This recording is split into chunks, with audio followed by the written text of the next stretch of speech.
up, y'all, and welcome back to Found Bytes, a game review series.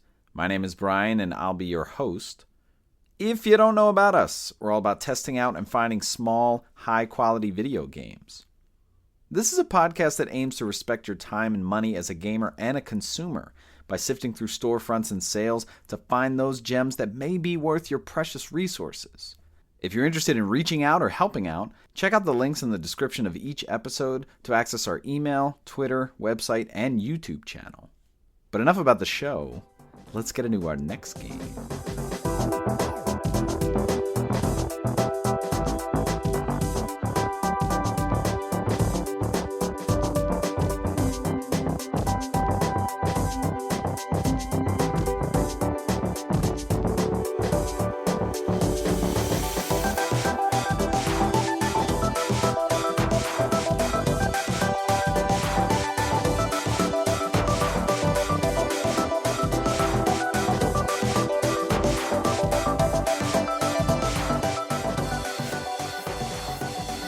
Nova-111 is the game for this week's episode. Nova-111 is a turn-based action strategy game. Yes, that's right, turn-based action. It's definitely similar to some games, some parts of some games. A lot of Crypt of the Necrodancer in there with sort of like the rhythm-based movement, crossed with games like Resogun, as well as games like Transistor that kind of do this turn-based and real-time at the same time. The game was originally released in August of 2015, so it's been a while, and it was out on PC, Mac, PS4, and Xbox One, and then in September of that year, 2015, it came to PS3, Wii U, as well as Vita, and the game is cross-buy on Vita and PS4, just so we know. And then finally, in January of 2022, it came to Switch. So about 7 years, it finally came to Switch, and rightfully so. The game was developed by Funktronic Labs, which is a small team out in California. And they've made a bunch of small games. If you check out on their website, I think they're now doing a lot of VR games. And this studio was made by some former Q Games employees, a bunch of people that did the Pixel Junk games. The game was published by Curve Games, which is a publisher out of London, and we've talked about them before. They publish games like Hue, as well as games like The Swapper and Serial Cleaner that we've talked about before. The Switch port was published by No Gravity Games, and this is an indie publisher that specializes in console ports of games that we've seen before, like Creepy Tale, as well as a game called Alder's Blood they've published on console, which is a game that I've had my eye on for a while and I hope to get back to. The game has had a physical release. In April of 2017, Limited Run did a release on PS4 and Vita. It was essentially a standard edition, just the game in the box. They also did a CD OST, and they kind of bundled that. So there was a standard and then a standard with the soundtrack bundle. The game released with an MSRP of $9.99 on console. On Steam, I'm seeing it for an MSRP of $4.99, so that's a big difference, half price. I'm not sure if it started at $4.99, but that's definitely the max that I've seen it at. Interesting difference between Steam and console there. And those limited run physical editions for just the standard edition, the game in the box, that was released for $24.99, and then the OST CD bundle was released for $39.99. Runtime of the game, if you're just kind of running straight through, just trying to beat the levels, it should take you about 5 to 6 hours, but there's definitely a lot of extras, a lot of exploration, secret areas, collectibles to get. It might take you over 10, maybe closer to 15 if you're really trying to get everything. And the game does not have a platinum trophy for our PlayStation listeners. That was sort of a bummer that I found that out. It definitely kept me from trying to get everything in this game. So I bought this for 99 cents on PS4, and I got the cross-buy on Vita, so I've been playing it on Vita, and I've put in about 3 to 4 hours. There's 3 areas, and I'm almost on the second one. But really the big draw for me, I found out about this on Twitter. There are a couple different people that post anytime there's a PlayStation sale, which of the games are cross-buy on Vita, so I've been looking for something cross-buy on Vita to play on my Vita, and this is something that popped up, and so I kind of gave it a whirl, bought it, and just dove in.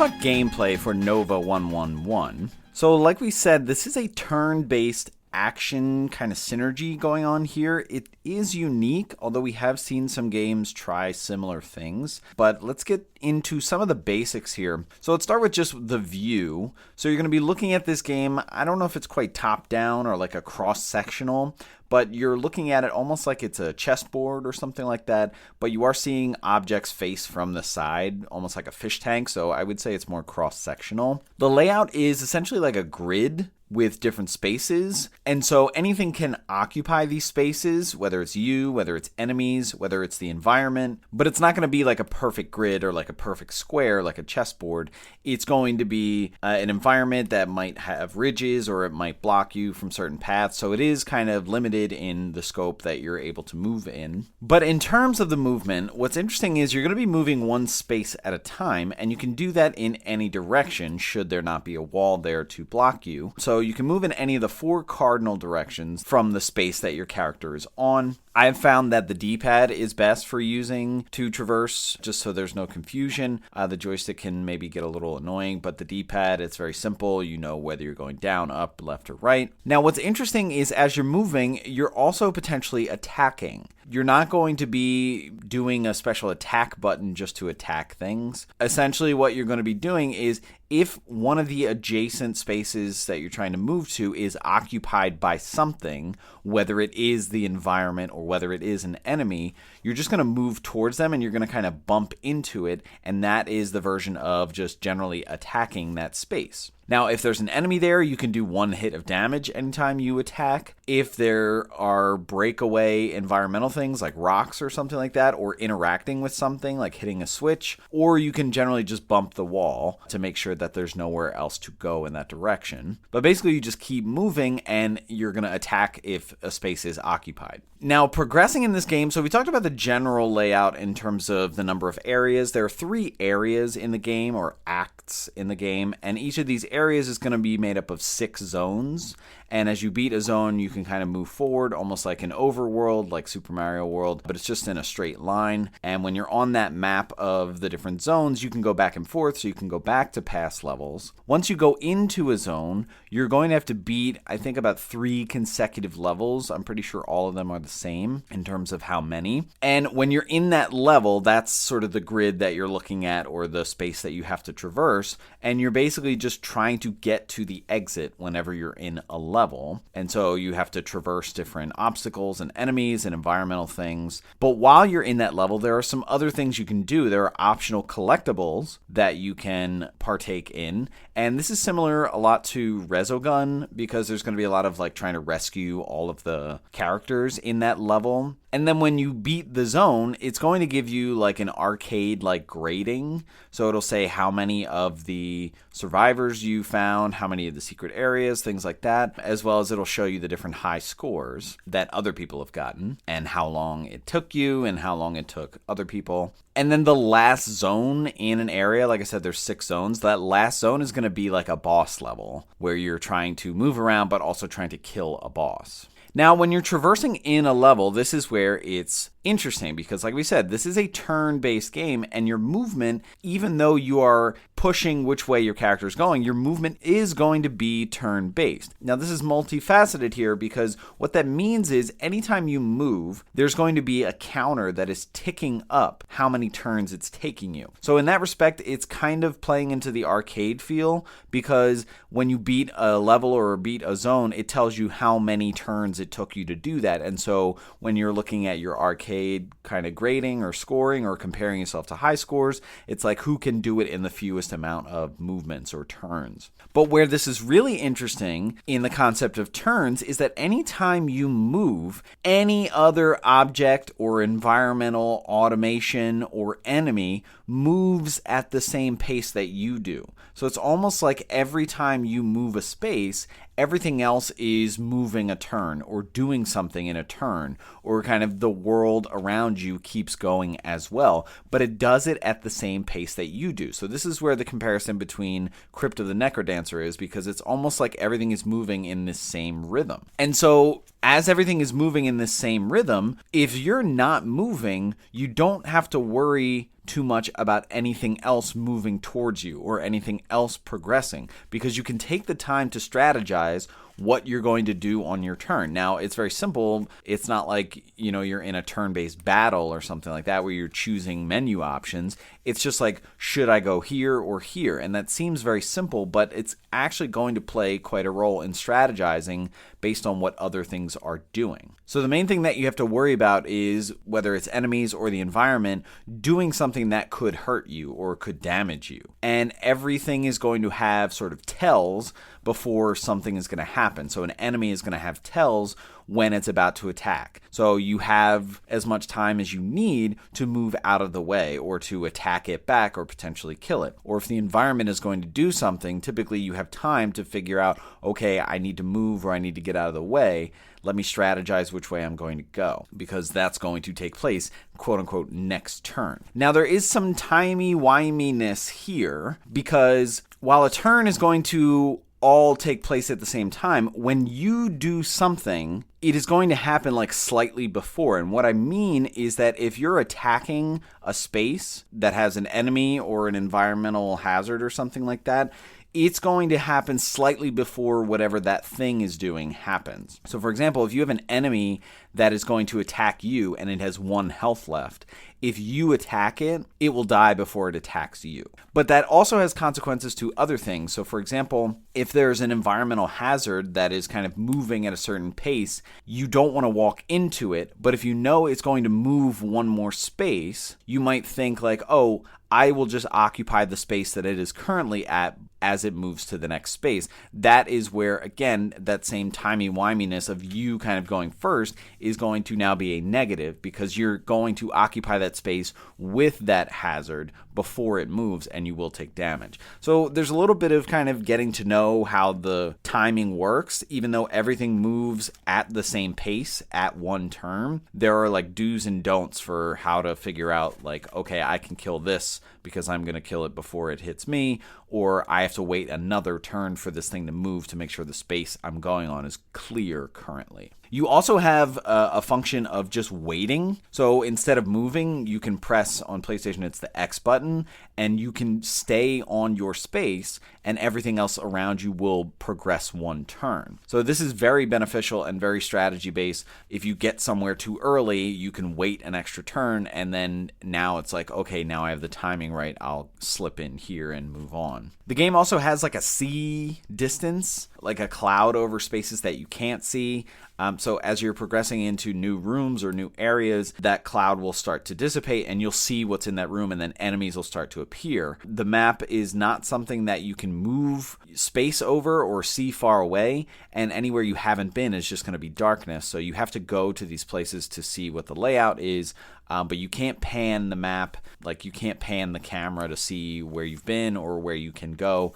So it's kind of just like you only have access to your screen, and unless you can see an enemy, you're not going to see it move or move towards you really, unless it's in full view. So you're going to be seeing a lot of things and interacting with a lot of things. So let's talk about the interactions in level. So like I said, the environment is going to be a big play here. Obviously, you have the outside walls or like the barriers, like you can't go through or you can't move past there. And that's what's sort of guiding you towards the exit, like the only path or the main path. But there are other things in the environment, like you will find blocks that you can clear away and you have to attack them, sometimes once, sometimes twice. Sometimes you'll see blocks that when you hit one of them, they kind of domino and hit all the other blocks and clear them away. You'll see switches that'll open doors or activate certain environmental things that can be beneficial but also be hazardous. You'll see sort of these one-way chutes, and this is kind of a point of no return, like they're moving one way. So once you get out of the chute, it might move you 1 space, it might move you 5 spaces,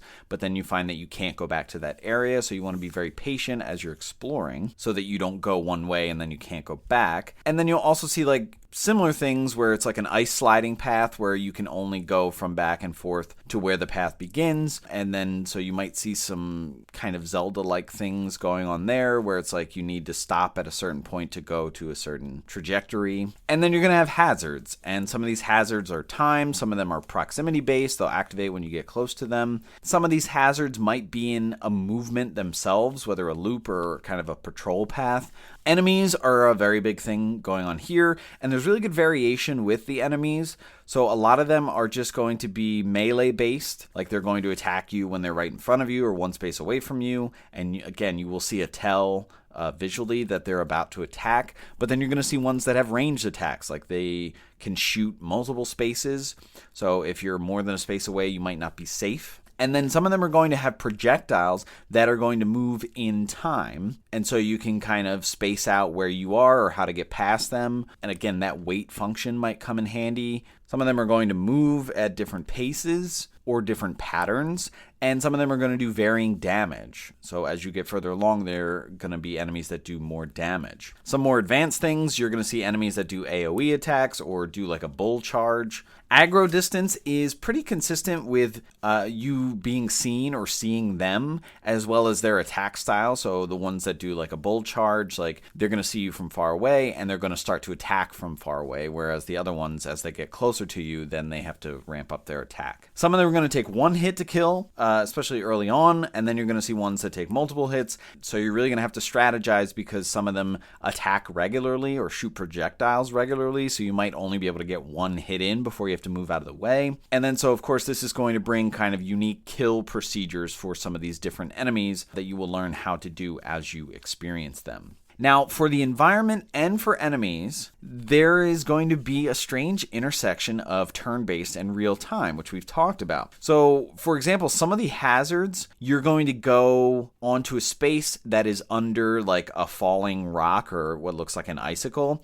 and you're going to see it move, and you're moving in spaces in turn-based time, but once you activate this rock, it's going to fall in real time. So this is where the intersection of turn-based and real time is kind of going to turn everything on its head for you. Similar to some of the enemies, you might attack them and they might have a meter that goes down before they're going to do an AoE explosion, and you have to move in your turn-based movement, but you have to do it in real time. So you're going to see this intersection of enemies and environmental hazards coming at you with turn-based attacks and real-time attacks that you have to get out of the way of. So it's very interesting. You have to kind of manage your stress when this happens, because you might freak out like, oh, I have to get away, but you don't want to fall into the trap of a turn-based attack or something like that that's happening in another space. So I really like this synergy here. It works really well. I think it's a unique combination, even though we've seen it before in games like Transistor. But I love that it keeps you on your toes, where like you have to make turn-based decisions and you're going to see turn-based consequences, but also manage real-time consequences at the same time. And so once you see certain things for the first time, now you're getting a sense of like, okay, once I activate this, I have to be ready to do X, Y, or Z. So let me plan out the turn-based section, and then once the real-time section comes up, then I can just do what I know I can do to get out of the way of this. And as you're moving around in these levels, you're going to see kind of multiple paths at times, and this is going to encourage exploration as well as collection. And we've talked about the different things that you can collect, but you're going to see areas that might have more paths that you can go on. But in general, these levels are going to be linear, because even if you have extra paths that you can go on, they're going to end up in dead ends, because there's really only going to be one path to get to the home or the end of the level. Some of these extra paths are going to be secret, meaning they're kind of hidden behind the environment. If you're very patient visually, you can see kind of a tell for some of these hidden paths, but as you get onto some of the more advanced levels, these are going to be harder to find. So what you're going to be doing is testing different walls when you get close to the edge, or if you see like a long single path that dead ends, you might think like, oh, there could be a secret area here. So you're going to constantly be bumping into walls to see like, oh, can I move behind this and then find a secret area? And as you're progressing on the main path, you might see some inaccessible areas that have like a power-up or a collectible there. And so it keeps that in mind as you're progressing through the main path, like, oh, I found that inaccessible area over here, so maybe there's a secret area down here that would potentially lead to that inaccessible area. And like I said, you're collecting different things. One of the things you're going to be finding is a certain number of survivors that you can rescue, much like in Resogun. And there are a certain number of them per zone or per multiple levels. I think it's either 8 or 9. It depends on the zone. So that's going to amount to like maybe 2 or 3 per each level within a zone. Other things that you can find in some of these secret areas are going to be heart pieces. So much like Zelda, If you find 4 heart pieces, it's going to upgrade your max health. You might also find extra charges for your powers that you're going to get. They're going to be powers in this game that you get to allow you to traverse and to attack in different ways. So let's talk about your character. Your character is going to be the spaceship that's traveling on this grid. And so you are going to have a max health. And anytime you get hit by enemies, you're going to take damage in that max health. But as you're traversing through the level, you'll find single recovery items that you can just pick up when you get on the space. And that'll give you back health points if you're missing health points. But you're also going to find powers, like I said. And these are going to be, I think, mandatory. Like, you're going to receive these on the linear story path, and it's going to allow you to traverse the level to get to the end of the level. So I don't think any of these are missable. But the different types of powers, there's really only 2 types I've found. Ones that are going to require ammo that you find in the world, like these little orange balls that'll sort of fuel the different powers that you have of that type. And then the other type are going to be ones that like have a certain number of charges that will recharge with your movement. And so you'll see at the bottom left, the science type, which is the one that you have to recharge with your movement. It'll tell you how many moves you need in order to recharge to be able to do those types of moves. And again, these are pretty much necessary for traversal and defeating sort of advanced enemies and progressing, so I don't think any of these are missable.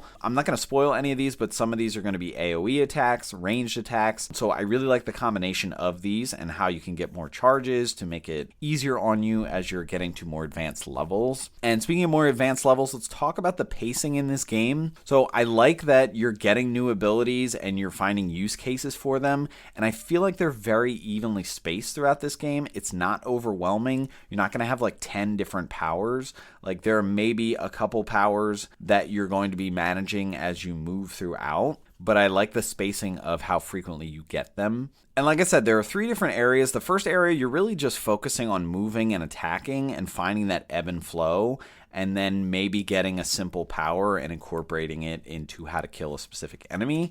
Once you get into the second area, it really starts to lay down like, okay, now you're going to really get into some strategizing and maybe even a little bit of puzzling with the timing of the hazards and the enemy things. And so I like that it's really starting to increase difficulty linearly of the enemies, of the hazards, and managing the synergy between them. Exploration is not as open-ended as you might think. It's just like if you see an extra path, you can go down it. Maybe it dead ends very quickly. I do like exploring and finding some of these secret areas, but again, it is optional. I do suggest trying to find heart pieces because it's going to make the game a little less difficult for you. And speaking of difficulty, in terms of accessibility, I like the training that you get, combining the real-time and the turn-based. Again, like I said, the first area, I feel like it's really trying to train you with some of the basics, and then it starts to challenge you in the second area. I did die a bit in the second area. Again, I'm almost finished that second area, but when you die, you just return to the start of that individual level, so you don't have to like go out to the zone menu and go through all the levels. You just start at the beginning of it, which is nice. Again, I like the optional exploration and collection and the upgrades. I like improving the character. I think it's important for the challenge as it gets more crazy.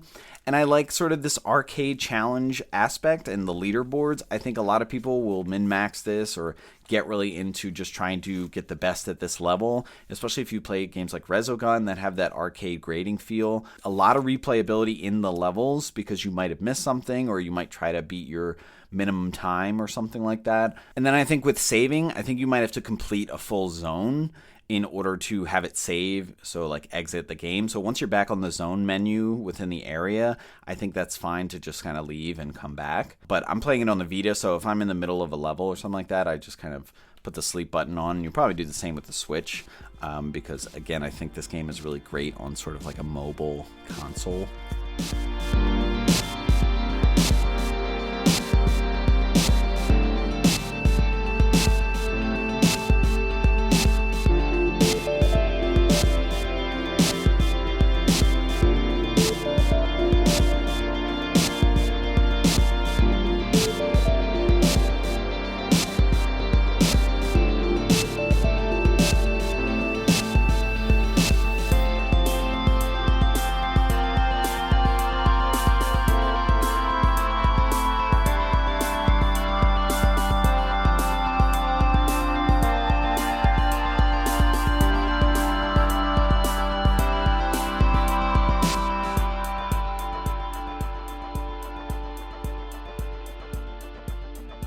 All right, let's talk about the vibe of Nova-111, and let's start with some visuals. So there's definitely like a lighter palette going on here, almost like a pastel, but it's mainly like grays and some beige. There's definitely some colors mixed in depending on the different area that you're in, but the flair in color is really going to be in your character as well as your meters and your upgrades, like your health things. Health points are going to be like a bright red, like your power meter is going to be orange or green or something like that. So that's really where the flair stands out in terms of color. These are 2D models, but they have depth in their features, like the different enemies or like the different environmental hazards or things like that. They're going to have ridges or the horns on the enemies or the different elements of them, and a lot of tech and electricity. Obviously, this is futuristic. You're in a spaceship, and you're going to be in environments that are a bit futuristic. There's something about some of the models, whether it's the enemies or the different characters, almost like a Powerpuff or like Dexter's Lab feel to it, but less thick on like the black outlines. Like some of the enemies will have big noses and no eyes. Really interesting combinations here visually. The indicators are going to be a big thing here, especially with different tells of environmental hazards or enemy attacks. Like it's very important to know when certain enemies are going to attack so you can get out of the way. They might like charge up or like look like they're getting mad or something like that.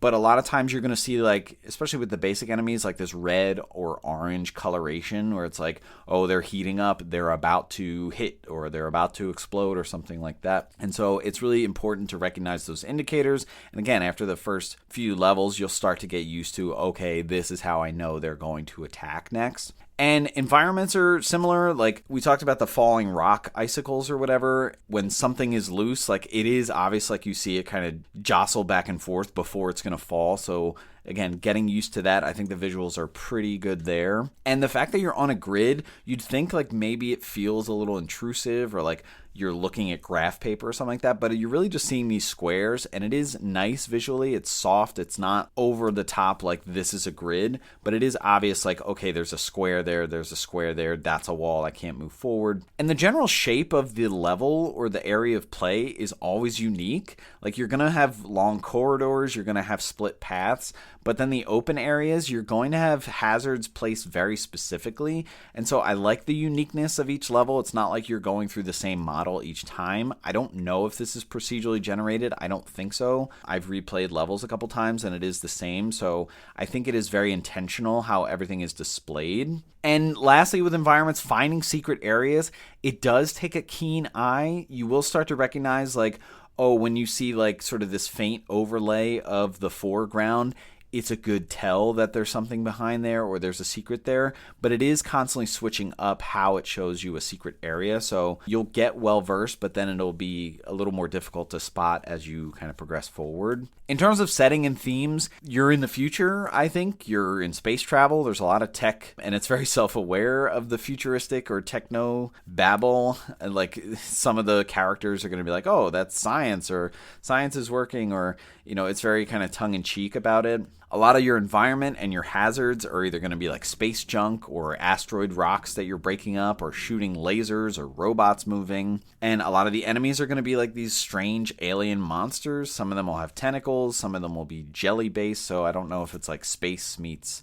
aliens meets like underwater things or something like that. The different characters you're going to come across are primarily going to be a lot of scientists. Like you're going to be saving scientists.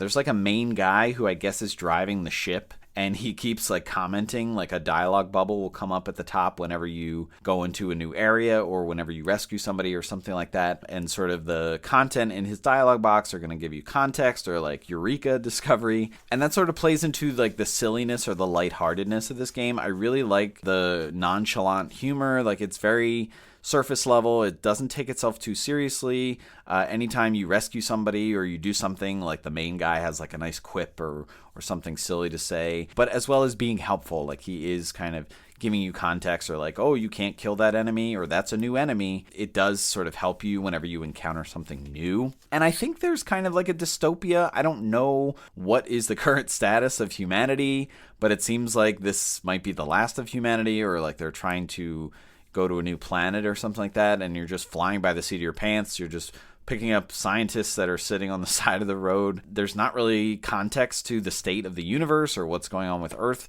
but I don't really care, and I don't think the game really cares, and that's nice because it doesn't have you overthink. And in terms of audio, sound effects in this game is very, very helpful, especially with the timing of the real-time hazards. Like if you go under a falling rock, and you forget that it's going to fall, it will make a noise, or if a laser beam is about to go or an enemy is about to attack. So those sound effects are very helpful if you're forgetting, because again, you're managing turn-based stuff and real-time stuff. So if you forget, oh, that's going to move in real time, I don't have time, you will hear sound effects that are going to help you recognize, oh, it's coming now, I need to move. You'll also hear if there's a survivor nearby, you'll see them with a dialogue bubble saying help, but I think you also hear them say something. When your powers are charging up, you do hear them beam up a little bit, and that is satisfying. And again, there's a lot of tech and futuristic sort of things moving or doors closing, you hear that sound effect, and it is very satisfying. And then the music, I find the music very nice in this game, sort of like this relaxing ambiance that's very futuristic. It is kind of like space elevator music meets soft EDM at times. I do like some of the beats. It's very ominous, but also, again, very relaxing and sort of easy listening. I hear a lot of Headlander meets Cocoon meets golf club nostalgia vibes in here. And so I feel sort of emptiness at times, but ominous in terms of the path ahead or the journey through space that seems so empty and looming, but it's almost like we're going this way and this is the path that we have to take, and we don't know what's going to come out on the other side of it, and you really do feel that with the music.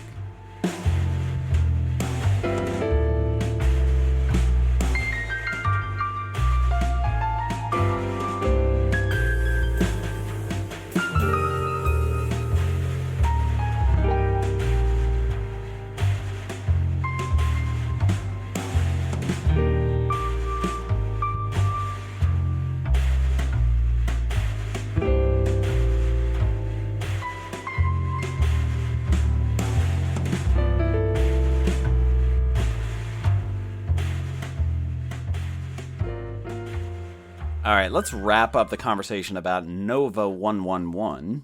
I really like this game. It's a game that appears very simple. If you're looking at it on the store, it's oh, you're just kind of moving around, exploring, and maybe there's a little challenge, and visuals are a little silly, and the characters are a little silly, and the areas that you're moving through are a little limited, but there's a surprising amount of complexity here and unique synergy. Again, that turn-based and that real-time gameplay coming together and going back and forth with it in your mind about how to approach something or how to react to something, it really does keep you on your toes. This is a game that you could barrel through, you could force your way through the levels, or you could take your time and indulge in the strategy aspect. So you can really experience this game how you want, as well as the different levels of arcade challenge. The replayability there, I think, is something that's really valuable, and people are going to find value in that, with games like Resogun, just diving in and trying to beat your best score or trying to do it in the least amount of moves. I think that challenge aspect is really going to get a lot of people into this game. In terms of value, I think $10 is uniquely perfect for this game. The $10 price point is interesting because I find that a lot of games that are priced at $10 are games that the devs kind of know aren't that great, but they're trying to just maximize their money anyway. I see a lot of low quality games at this price point. That's often a deterrent for me at times when I'm looking through the store. Oh, that game is priced at $10. It looks like it really is not something interesting. I see that commonality, but it's very interesting with this game because I feel like it accurately reflects sort of the simple approach that it has or the simple scope that it has when you're looking at it, but underneath it has such depth and complexity. I think that 15 might have been too much for this game, especially with other games that we've seen at 15, but I feel like $10 is the perfect price, and I wouldn't even worry about it being on sale. I think $10 is well worth your money with this game. If you happen to see it on sale, it's a steal. Doesn't matter how much the sale is, whether it's 10% or 50%, or in my case, 90% off, because I bought this for $1, which is insane value. Especially, I'm playing it on the Vita. I think this game is amazing on a handheld console. I am always looking for games that have crossed by on Vita. This is one of those games that is just perfect to hold and play in bed, play a couple levels. I love playing this before I go to sleep. I think it would be just as equally good on the Switch, may even be a little better because the screen is a little bigger. But this is a game that I'm going to continuously pick up and play. I'm just going to have it on my nightstand anytime I want to play, and I think this is a really good game for really any kind of gamer. So I highly, highly recommend this game. Alright, that's going to wrap it up for this episode. Stay tuned for our next episode to see what new game we found for you.